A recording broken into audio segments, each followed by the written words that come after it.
today's throwback, we're having a look at the McFarlane Toys 3D posters of Nightmare on Elm Street.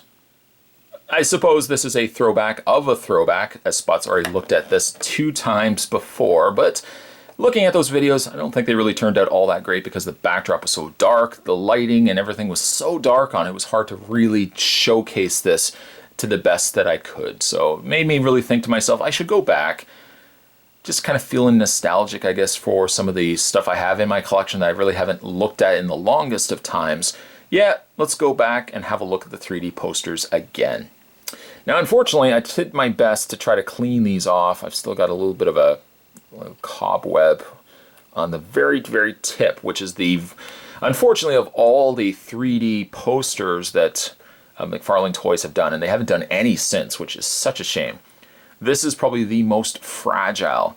Case in probably the biggest point being the operative word, the biggest reasoning why this is so fragile is not only Freddy's glove, but especially the shimmering light that projects out, that little sheen from his one singular blade, are all separate pieces. This sits completely, as you can see, there's a side of it right there. I'm almost surprised, I don't even want to say it, but this is one of those things where if you had picked this up, which obviously I have, keep the box. You ever put this on display, keep the box. Because when you are ready to say move, or you want to move this to a different area, or even if you want to just store it away, you have to find the means to try to accommodate that. And that is very difficult. They do give you a little bit of a support to kind of hold the glove up. As you can see, there's a little metal rod right there. But nothing is holding this. This is completely free to do whatever it wants. Unfortunately, hopefully that wouldn't be breaking. The poster itself obviously is a replica of the original Nightmare on Elm Street, Wes Craven's masterpiece, and features Nancy laying in her bed with the slight skeletal face of Freddy Krueger sticking out right above her hair. There's also a little serpent, which I guess you could really decipher as being one of the dream demons, but again, that doesn't get introduced till later on. She has a really surprised look on her face, obviously trying to stay awake for fear for falling asleep, even capturing the banner title or tagline, "If Nancy doesn't wake up screaming, she won't wake up at all." Whereas the top half is more painted, the actual sculpt starts at the pillow area. As you can see there, it is raised from everything else. And then on the top side of the poster, you have pop culture. It says McFarlane's Pulp Culture Collections, Masterworks. There we go, Masterworks. And then down below, you got McFarlane Toys, It's an Attitude. And of course, they've even gone as far as adding the cast in the movie itself. A Robert Shea production, Wes Craven film, starring John Saxon, Ronnie Blakely, Heather Langenkamp, Amanda Weiss, Nick Corey, Johnny Depp, and of course Robert Englund as Fred Krueger. Even down below that, our restriction with under 17 requires accompanying parent or adult guardian. So McFarlane did really put a lot of effort into the 3D posters.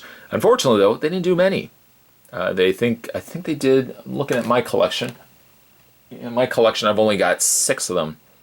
But then I think they released a Rocky Horror Picture Show. The Rocky I got rid of. I actually don't still have that anymore. And the Rocky Horror Picture Show I just never picked up. Might go back and pick these up, but the ones that I've still kept in my collection are the ones obviously I have personal favorites, favorite interest in. It's just, again, a beautiful looking piece. Hanging it up, let me flip it around to the back there. There's a section just on the back that can sit against a screw or thumbtack if you put it on your wall. It's a very light piece too. There's not really much weight to it. So you don't have to worry that it's going to fall off. Luckily though, it has not fallen off as it's still structurally sound. Paint's quite good. As much as I love Nightmare on Elm Street, really would have loved to see McFarlane Toys approach Nightmare 3. Like, if you ever saw the poster of Dream Warriors where it's got the claw and it's got Nancy and it's got the Dream Warriors on the blades, I think that could have done it really well as a 3D poster. Just don't know why. Maybe he just doesn't have the licensing for it anymore. But unfortunately, yeah, McFarlane just doesn't release these anymore. I think this was his bread and butter. If he can go back to doing more of these, I would totally be picking them up. Paint's phenomenal. These are older pieces too, and I still think they hold up to today's standards of collecting. You just don't get stuff like this anymore. He did 3D album covers, he did 3D movie posters, but he just doesn't do them anymore, and that's a real shame. If you guys can find this, I definitely would recommend it, especially if you're a Nightmare on Elm Street fan. It's one of my favorite things in my collection. Unfortunately though, because they're not available anymore, you have to find them through eBay or other sourced areas, and they generally go from $50 to about $150 depending on, who is selling it. But if you can get your hands on it, or your blades in this case, definitely would pick it up if you're a fan of the Nightmare franchise. Today's throwback, I guess Throwback 2, we're having once again a look at the Nightmare on Elm Street 3D poster. Oh, I love this thing. The 3D poster from McFarlane Toys. Stay tuned, guys. Spot's going to have more throwbacks and other videos heading your way. As always, thanks for watching. See you next time.